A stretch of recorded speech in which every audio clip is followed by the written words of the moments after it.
Akan menyaksikan Kompas Malam didukung oleh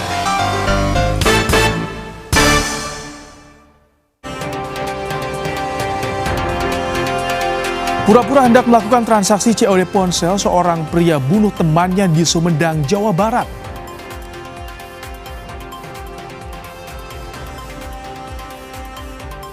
Polisi tetapkan Ibu Tiri sebagai tersangka penganiayaan anak hingga tewas di Sukabumi, Jawa Barat.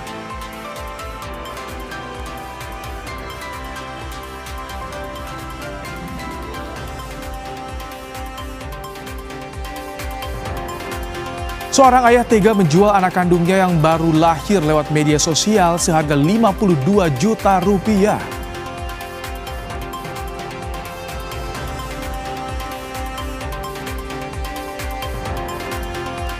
Pesawat Presiden Prabowo Subianto dikawal pesawat tempur F-16 ketika akan mendarat di Amman, Jordania.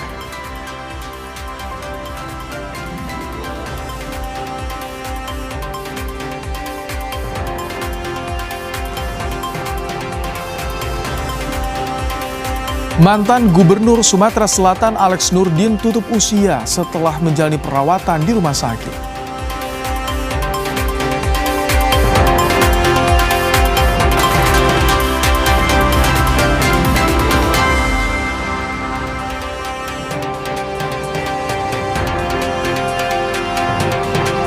Halo, selamat malam saudara. Anda kembali menyaksikan program Kompas Malam bersama saya Rahmat Ibrahim.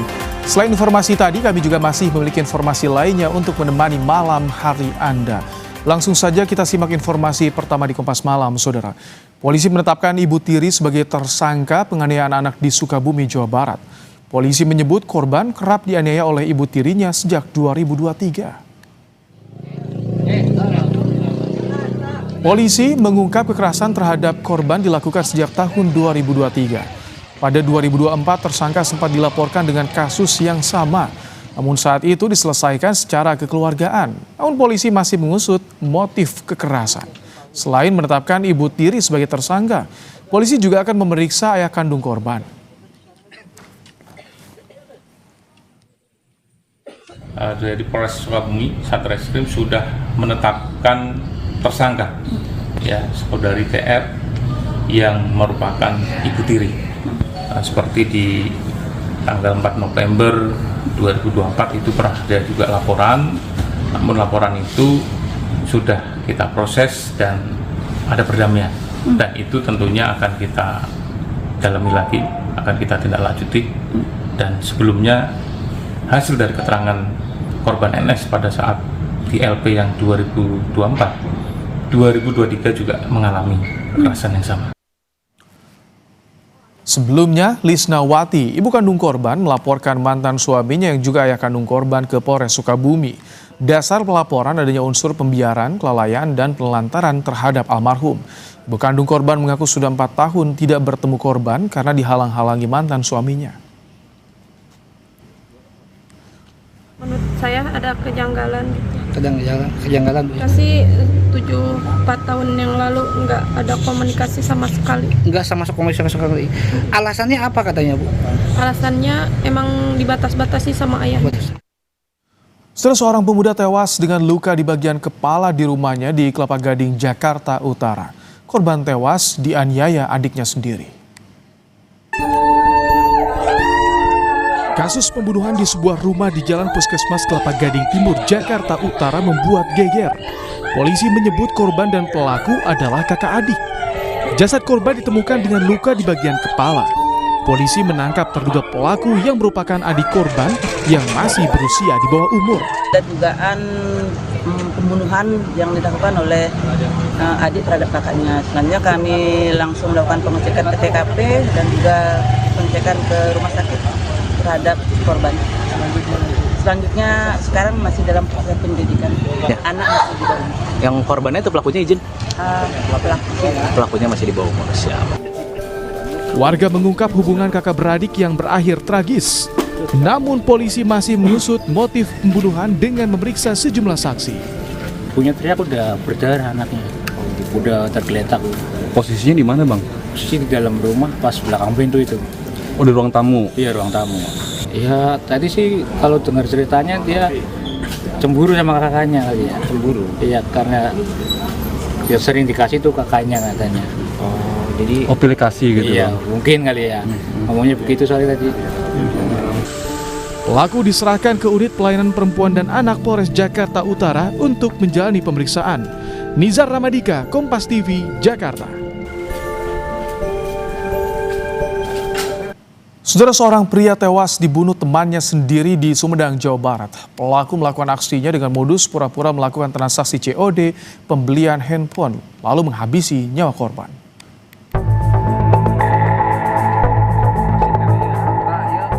Pria di Sumedang ditemukan tewas dengan luka tusuk dan luka tembak pada Minggu 22 Februari. Sebelum ditemukan tewas, korban hendak menjual ponsel pada seseorang dengan cara cash on delivery atau COD di wilayah Bojonggawul, Desa Girimukti, Kecamatan Sumedang. Dari hasil pemeriksaan, luka tembak di bagian kepala korban berasal dari senjata jenis airsoft gun. Kurang dari 24 jam pelaku ditangkap di Dusun Bojonggawul, Desa Girimukti. Polisi bilang pelaku merupakan teman dekat korban. Polisi mengungkap motif pembunuhan dipicu dendam karena pelaku sakit hati dengan ucapan korban. Kita beralih mengajak korban ke daerah Girimukti dikarenakan bibinya akan membeli handphone dan membeli dengan COD. Di TKP, tersangka keluar dari kendaraan menuju ke rumah bibinya dan membawa pisau yang disimpan dalam jok mobil. Di dalam mobil, tersangka kemudian menodongkan senjata api jenis airsoft gun disebabkan oleh dendam terhadap korban, karena korban pernah mengatakan bahwa anak yang dikandung oleh istrinya bukan merupakan anak kandungnya. Tak hanya menghabisi nyawa korban, pelaku juga sempat membawa kabur mobil dan sejumlah handphone milik korban. Saat ini pelaku telah ditetapkan sebagai tersangka dan ditahan di Polres Sumedang. Fadlianto Sugiono, Kompas TV, Sumedang, Jawa Barat.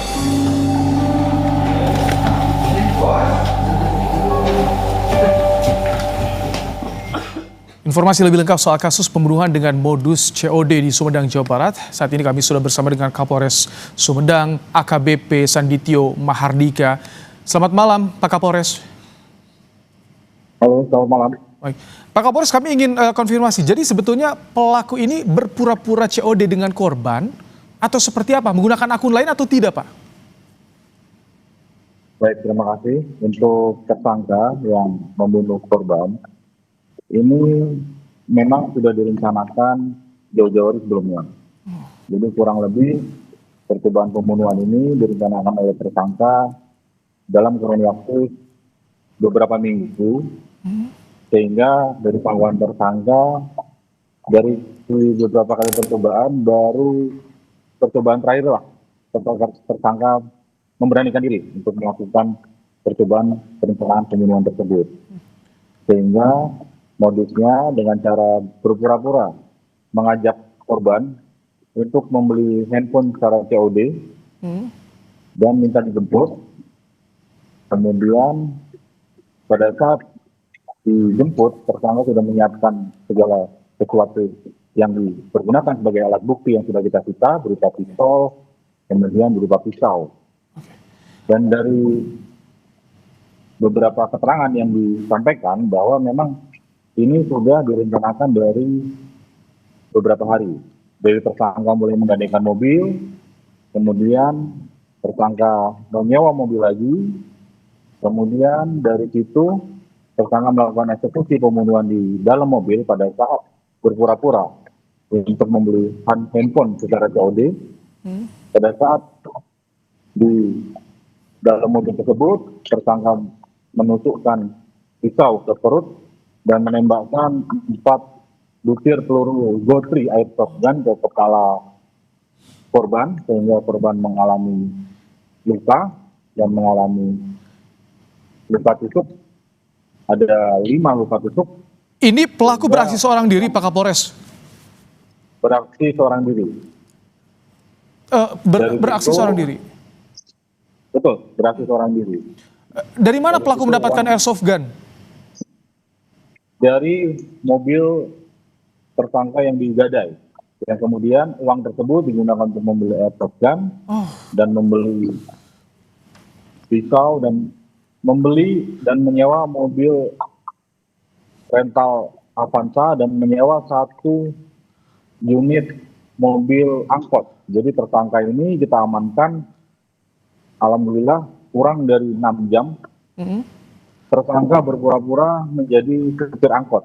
Jadi mereka tersangka menyewa mobil angkot dan kemudian berlaku selayaknya seorang supir angkot. Tetapi alhamdulillah berkat kejelian petugas, kejelian polisi, kurang dari 6 jam sejak pembunuhan itu dilakukan, tersangka berhasil diamankan beserta mobil angkotnya dan seluruh barang bukti yang disita atau diamankan. Pak Kapolres, apakah dari jejak digital pelaku ini sempat memberikan ancaman kepada korban sebelumnya? Untuk ancaman terhadap korban sama sekali tidak ada, karena korban dengan tersangka adalah saling mengenal, sehingga dari korban pun tidak curiga sedikit pun pada saat diajak untuk membeli handphone secara COD. Oh, oke. Ini sudah direncanakan jauh-jauh hari. Artinya masuk kategori pembunuhan berencana, Pak Kapolres. Ancamannya bagaimana? Untuk ancaman pidana, kita terapkan pasal 459 KUHP dan pasal 458 KUHP dan atau 479 KUHP dengan ancaman pidana mati atau penjara seumur hidup atau pidana penjara paling lama 20 tahun. Oke. Pak Kapolres, jadi ini apakah hanya motif dendam atau ada motif ekonomi juga? Karena tadi ada beberapa barang yang dibawa kabur oleh pelaku ini, Pak Kapolres, sejauh ini. Betul, jadi ada motivasi dendam dan juga ada motivasi ekonomi. Dendam ini akibat perkataan korban yang menyinggung daripada hati tersangka yang memicu dan membuat tersangka melakukan perbuatan nekat dengan membunuh korban, sehingga motivasi sakit hati tadi juga salah satu yang kita terus gali. Kemudian kedua, motivasi ekonomi, karena handphone yang diamankan pun, handphone yang disita pun adalah handphone milik korban. Pak Kapolres, terakhir untuk penyuplai atau yang menjual airsoft gun kepada pelaku bagaimana? Diburu juga? Airsoft gun, tersangka mendapatkan dari seorang penjual online, sehingga tersangka sudah membeli jauh-jauh hari sebelum pembunuhan dilakukan dan sudah dipersiapkan dengan matang. Baik. Terima kasih untuk informasinya Kapolres Sumedang AKBP Sandityo Mahardika dalam program Kompas Malam hari. Terima kasih Pak Kapolres. Saudara, seorang ayah tega menjual anak kandungnya yang baru lahir lewat media sosial seharga 52 juta rupiah.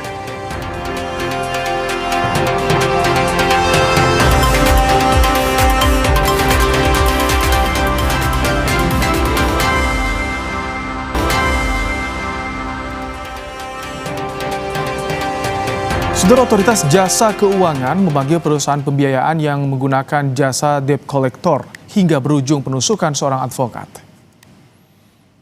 OJK meminta klarifikasi dan penjelasan secara lengkap mengenai kronologis kejadian, pihak-pihak yang terlibat, serta langkah yang diambil oleh perusahaan. OJK menegaskan bahwa proses penagihan oleh lembaga jasa keuangan wajib dilakukan sesuai aturan berlaku.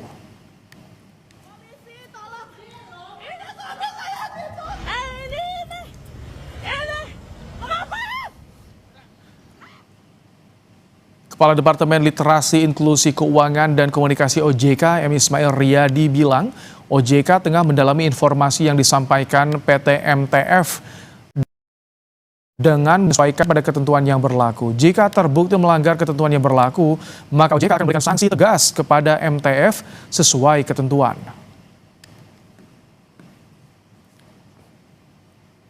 Polisi, tolong! Ini suami saya itu! Sebelumnya dari video yang direkam, istri korban berteriak minta tolong pada warga saat suaminya menjadi korban penusukan oleh oknum debt collector di Palem Semi. Peristiwa bermula saat 3 orang debt collector memasuki pekarangan rumah untuk menyita mobil milik korban. Namun korban menolak menyerahkan kendaraan tersebut karena merasa tidak sesuai SOP. Tak berselang lama korban ditusuk pelaku usai terlibat cekcok. Korban telah melaporkan kasus ini ke polisi, sementara usai kejadian para pelaku langsung kabur. Kami sudah datang ke TKP dan Bapak Kapolres juga sudah mendatangi korbannya semalam di rumah sakit. Kemudian dari kami anggota masih ada di lapangan untuk tetap melakukan pengejaran fokus agar kasus ini bisa terungkap. Informasi berikutnya, saudara, seorang ayah di Palembang, Sumatera Selatan tega menjual bayinya yang masih berusia 3 hari melalui media sosial. Maraknya penjualan bayi via medsos juga terungkap usai Baris Krim Polri menangkap 12 orang yang terlibat praktik ilegal tersebut. Seorang ayah yang menjual bayi di media sosial ditangkap usai menerima uang muka 1 juta rupiah dari seorang polisi yang menyamar sebagai pembeli di Palembang, Sumatera Selatan. Pelaku menjual anak kandung yang baru berusia 3 hari dengan modus menawarkan adopsi senilai 52 juta rupiah. Pelaku mengaku nekat menjual anak kandungnya karena faktor ekonomi. Istri pelaku masih berstatus sebagai saksi. Uang sebesar 1 juta yang awalnya dianggap untuk DP dulu. DP dulu, kemudian akan membayar untuk sisanya. Nah, pada saat terjadi serah terima itu, pelaku sudah membawa bayi, berencana akan mengambil sisa uangnya. Pada saat itulah anggota polisi yang menyamar menangkap pelaku. Bu, dari pengakuannya, kenapa alasannya dijual anaknya, Bu? Untuk sementara faktor ekonomi ya. Penjualan bayi melalui media sosial juga diungkap Baris Krim Polri. Polisi menangkap 12 tersangka yang diduga menjual bayi ke calon pengadopsi di Bali, Kepulauan Riau, Sulawesi Selatan, hingga Jakarta. Polisi juga menyelamatkan 7 bayi dalam transaksi ilegal ini. Ini merupakan hasil pengembangan dari perkara penculikan sebelumnya yang ada di Makassar. Kalau kita masih ingat waktu itu adalah bayi Bilqis ya, itu tidak cukup sampai di situ. Sehingga ini kita kembangkan oleh tim dan melalui Direktorat Tindak Pidana PPA PPO, kemudian berkolaborasi dengan Dirbidum, juga dengan Densus 88 anti teror, sehingga kita berhasil mengungkap atau membongkar jaringan perdagangan bayi yang beroperasi lintas wilayah di Indonesia. Jaringan penjualan bayi via medsos telah beraksi sejak 2024. 12 tersangka penjualan bayi kini terancam hukuman 15 tahun penjara. Tim Liputan Kompas TV. Di mana celah sindikat penjualan bayi ini muncul, bagaimana peran orang tua dan lingkungan untuk mencegah praktik ini? Kita bahas bersama dengan kriminolog Universitas Indonesia, Hanifah Hasna. Selamat malam, Mbak Hani. Selamat malam, Mas Baim. Mbak Hani, ini banyak modus transaksi gelap perdagangan bayi. Ini kenapa semakin berani mereka ini beraksi terang-terangan bahkan via media sosial? Kedoknya adopsi, Mbak Hani. Ya, karena sekarang banyak sekali permintaan karena kondisi ini atau perdagangan secara masif ini tidak akan terjadi kalau tidak ada market yang membutuhkan gitu ya, yang menerima anak-anak ini. Jadi supply and demand itu karena berdasarkan seseorang atau keluarga yang rentan terhadap kondisi-kondisi tertentu terkait dengan pengasuhan dan terkait dengan ekonomi, kemudian ada orang atau pihak lain yang bisa menerima dengan alasan membantu. Jadi alasan membantu ini dilegalkan oleh mereka, apalagi dengan kata-kata adopsi. Kata-kata adopsi itu bisa jadi sebagai moral kamuflase yang diterima oleh masyarakat, padahal itu adalah kejahatan terselubung. Jadi kata-kata itu memang sudah diterima oleh masyarakat dan mereka menormalisasi perdagangan bayi ini dengan alasan untuk membuat bayi-bayi ini menjadi punya kehidupan yang lebih baik. Jadi kan ada pasarnya dan ada ekosistemnya, maka kondisi-kondisi ini akan tetap terus terjadi. Ini pintu masuknya seperti apa? Apakah tadi kelompok rentan hanya dalam segi ekonomi atau termasuk ada orang tua yang tidak siap menurut Anda, Mbak Hani? Oke, sebetulnya ini ada multifaktor. Yang pertama adalah tekanan ekonomi yang ekstrim. Jadi ketika sebuah keluarga ini kondisi ekonominya ekstrim, maka bisa masuk dalam fase survival mode. di mana sesuatu yang dia lakukan itu bukan lagi berdasarkan moral, tetapi berdasarkan pemenuhan kebutuhan. Nah, yang kedua adalah normalisasi terselubung terhadap adopsi atau ilegal ini. Karena mereka menganggap bahwa menyerahkan anak itu dianggap sebagai solusi. Solusi itu yang pertama karena yang merujuk pada kondisi finansial. Yang kedua, ada beberapa penjual atau pelaku itu adalah dari perempuan-perempuan yang hamil di luar nikah, di mana ketika anak ini diserahkan kepada orang lain itu menghapus kondisi moral atau tekanan sosial sehingga dia merasa terselamatkan. Di samping itu dia merasa bahwa anaknya akan lebih terselamatkan ketika diasuh oleh orang yang lebih baik. Dan yang ketiga adalah adanya pasar tadi. Ketika nggak ada pasar, nggak akan ada ekosistem ini, sehingga tiga hal itu menjadi multifaktor yang membuat kondisi-kondisi seperti ini akan terus terjadi. Kalau seperti itu, bagaimana penindakan hukum yang harus dilakukan peran pemerintah, kementerian nih terutama, agar mencegah praktik seperti ini kembali terjadi, kembali berulang?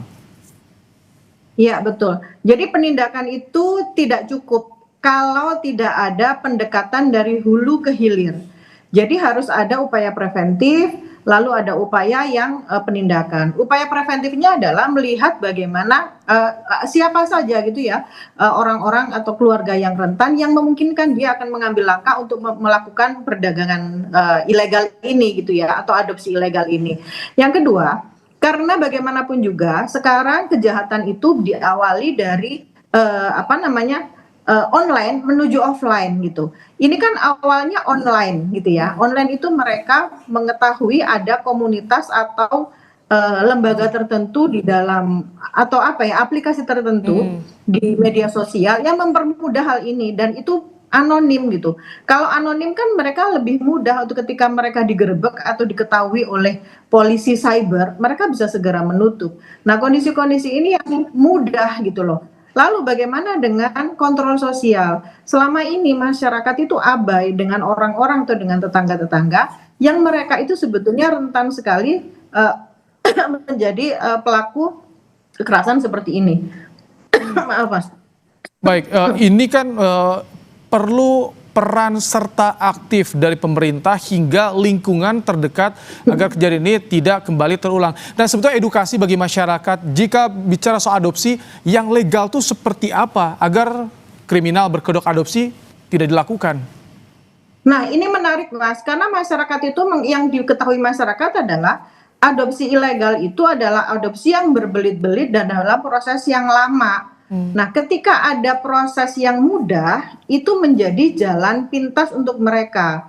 Nah, yang menjadi rancu adalah uang yang dibayarkan itu bukan uang sosial, tetapi bisa masuk ke dalam undang-undang bahwa ini perdagangan. Nah, masyarakat belum mengetahui ini, berarti harus mengedukasikan udah sampai ke akar rumput bagaimana RT RW diedukasi oleh pemerintah untuk menyampaikan ulang kepada masyarakat bahwa kondisi-kondisi tertentu terkait dengan kondisi ibu yang tidak punya suami, kondisi rentan karena finansial, ini menjadi terukur dan terpola, dan ini harus diberikan konseling khusus oleh mereka sehingga mereka mengetahui bagaimana cara memberikan anaknya. Ya, kalau bahasanya kan tidak boleh memberikan anaknya ya, bagaimana pemerintah memberikan bantuan. Karena kalau mereka tidak diberikan bantuan, maka secara finansial mereka akan tetap dalam kondisi yang miskin sehingga kondisinya akan terjadi lagi. Baik, terima kasih Kriminolog Hanifah Hasna untuk insight-nya di program Kompas Malam hari ini.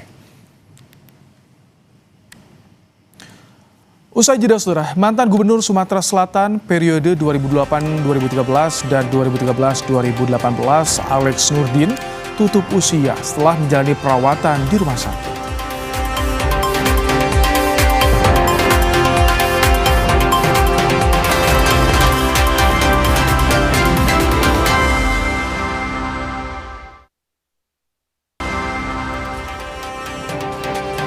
Saudara, mantan Gubernur Sumatera Selatan periode 2008 hingga 2018 Alex Nurdin meninggal dunia di usia 76 tahun.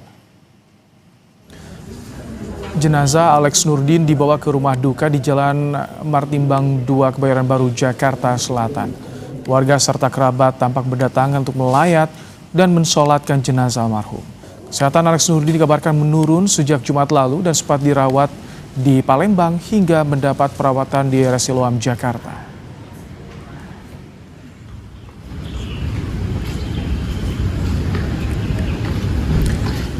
Kita ke informasi lain, saudara. Usai dipecat tidak dengan hormat, penyidik Polri menyerahkan berkas perkara pidana anggota Brimob penganiaya pelajar hingga tewas ke Kejaksaan Negeri Tual. Jika sudah dinyatakan lengkap secara formil dan material, selanjutnya penyerahan tersangka untuk disidangkan. Bribda MS dijerat pasal berlapis Undang-Undang Perlindungan Anak dan KUHP tentang penganiayaan yang menyebabkan kematian dengan ancaman pidana maksimal 15 tahun dan denda maksimal 3 miliar rupiah.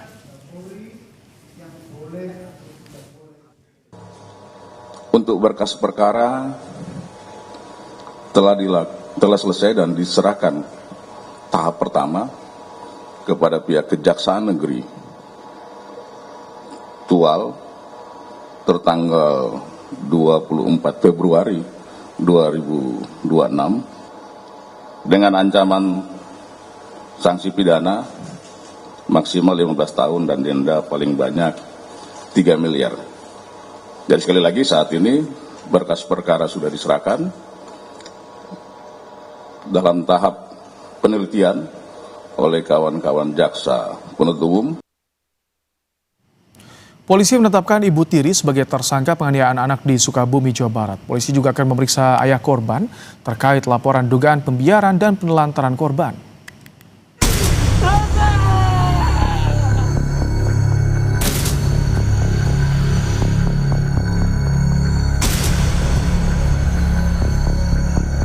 Kasus tewasnya seorang bocah di Sukabumi, Jawa Barat yang diduga jadi korban penganiayaan menemui titik terang. Polisi menetapkan Ibu Tiri korban sebagai tersangka penganiayaan. Dari penyelidikan terungkap, kekerasan ini ternyata dilakukan sejak 2023. Polres Sukabumi, Satreskrim sudah menetapkan tersangka, ya, saudari TR yang merupakan Ibu Tiri. Ya, terhadap saudari TR sudah kita tetapkan jadi tersangka atas dugaan kekerasan baik fisik ataupun psikis. Di LP yang 2023 juga mengalami kekerasan yang sama. Selain menetapkan Ibu Tiri sebagai tersangka, polisi juga akan memeriksa ayah kandung korban. Ibu korban sebelumnya melaporkan ayah kandung korban ke Polres Sukabumi atas dugaan pembiaran dan penelantaran korban. Ada kejanggalan gitu. Kejanggalan. Si 4 tahun yang lalu nggak ada komunikasi sama sekali. Nggak sama komunikasi sekali. Alasannya apa katanya, Bu? Alasannya emang dibatas-batasi sama ayah. Sebelum meninggal, korban sempat menyebut dianiaya Ibu Tiri. Dari hasil pemeriksaan dokter, korban mengalami sejumlah luka di sekujur tubuh dan gangguan pola napas. Tim Liputan, Kompas TV. Pesawat Presiden Prabowo Subianto disambut pengawalan 2 pesawat tempur F-16 Angkatan Udara Yordania ketika mendarat di Amman, Yordania.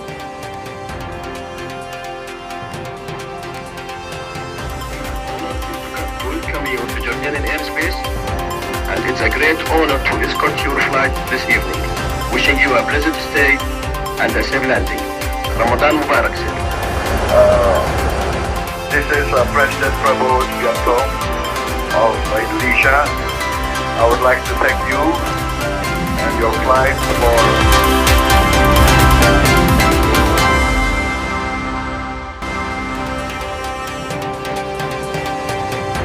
Saudara, pesawat Presiden Prabowo Subianto disambut pengawalan 2 pesawat tempur F-16 Angkatan Udara Yordania ketika akan mendarat di Amman, Yordania. Prabowo sempat bertukar ucapan selamat bulan Ramadan pada pilot pesawat F-16. We are honored to welcome you to Jordanian airspace, and it's a great honor to escort your flight this evening. Wishing you a pleasant stay and a safe landing. Ramadan Mubarak, sir. This is President Prabowo Subianto of Indonesia. I would like to thank you and your flight for receiving me, for escorting me. And please pass on to your commanding officer and His Majesty how pleased I am to be back here in Amman, in Jordan. Thank you very much, Lion Flight. This is Indonesia One. Once again, Ramadan Mubarak. Wish you all the best in this holy month. Lewat komunikasi radio dalam kokpit, pilot F-16 Angkatan Udara Yordania menyampaikan salam Ramadan dan merasa terhormat menyambut Presiden Prabowo di Jordania. Menanggapi sapaan itu, Prabowo menyampaikan apresiasi dan rasa terima kasih. Pengawalan udara ini menjadi simbol kehormatan dari Presiden Jordania kepada Presiden Indonesia dalam lawatan resmi bilateral Indonesia dan Jordania. I would like to thank you and your flight for receiving me, for escorting me, and please pass on to your commanding officer and His Majesty how pleased I am to be back here in Amman, in Jordan. Thank you very much, Lion Flight. This is Indonesia One. Once again, Ramadan Mubarak. Wish you all the best in this holy month. 12 jet tempur Amerika Serikat mendarat di pangkalan udara Israel pada Selasa waktu setempat.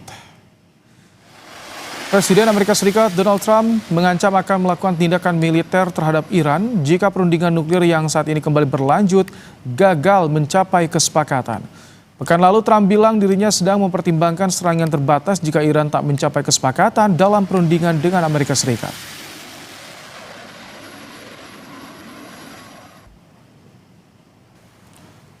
Di saat Amerika Serikat mengerahkan kekuatan militernya ke kawasan Timur Tengah, Iran merespons dengan menggelar latihan tempur.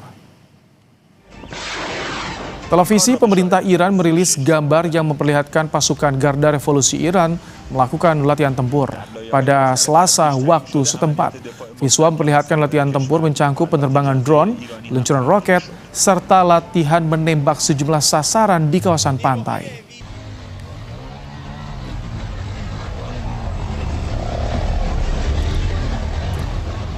Kabur saat diberhentikan polisi, sebuah minibus nekat melawan arah di Jalan Gunung Sahari Raya, Jakarta Pusat.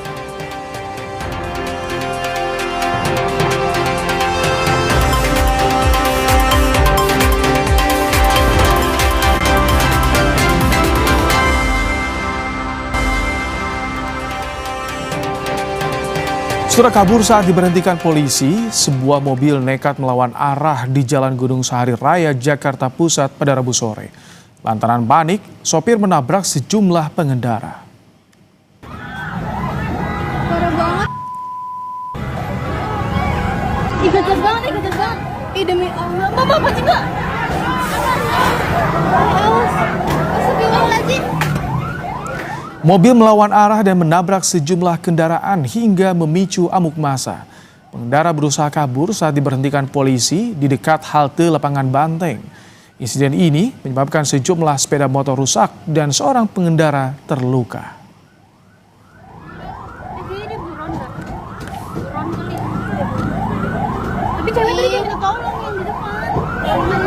Yang mengemudi secara ugal-ugalan. Dilakukan pengejaran dan sampai berbalik arah dari arah Gunung Sahari yang menuju Senen. Warga pun geram yang ikut mengejar. Dan saat ini sudah diamankan, prosesnya menuju ke Laka Lantas Kemayoran. Menteri Ketenagakerjaan Yasir Lee menegaskan pembayaran tunjangan hari raya atau THR bagi pekerja swasta wajib diberikan paling lambat 7 hari sebelum Hari Raya Idul Fitri. Ketentuan ini mengacu pada regulasi yang berlaku dan bersifat wajib bagi seluruh perusahaan. Menaker menegaskan THR bukan hak opsional, namun kewajiban perusahaan pada pekerja. Menurut Yasir Lee, perusahaan yang tidak membayarkan THR akan disanksi sesuai ketentuan perundang-undangan yang berlaku.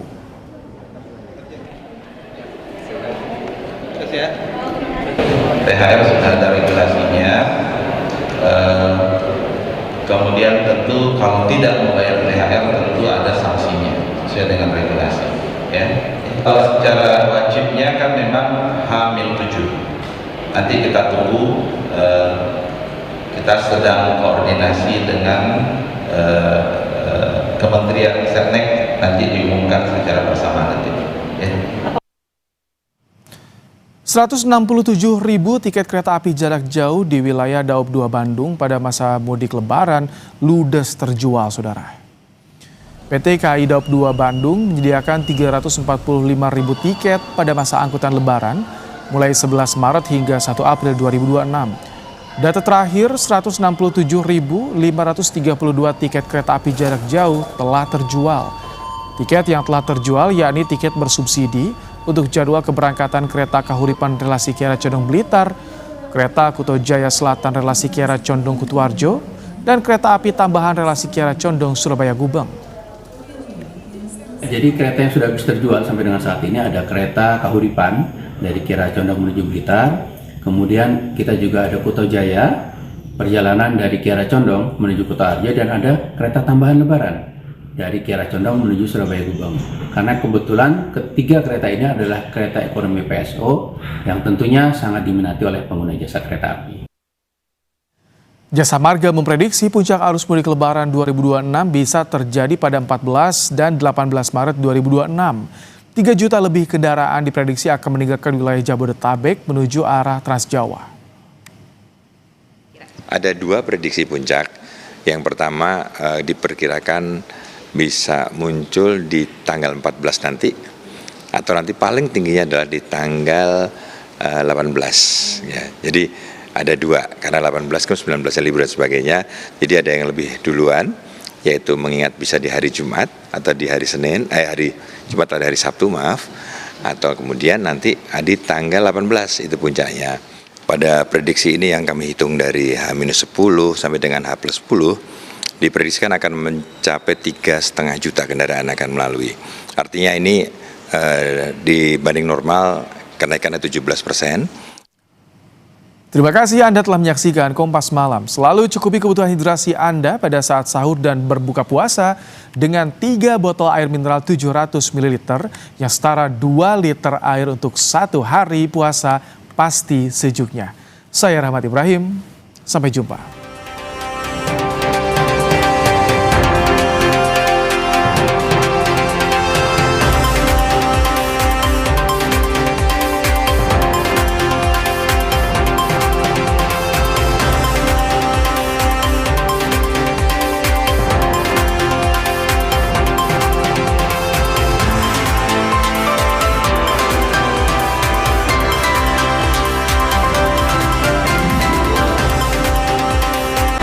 Terima kasih Anda telah menyaksikan Kompas Malam. Didukung oleh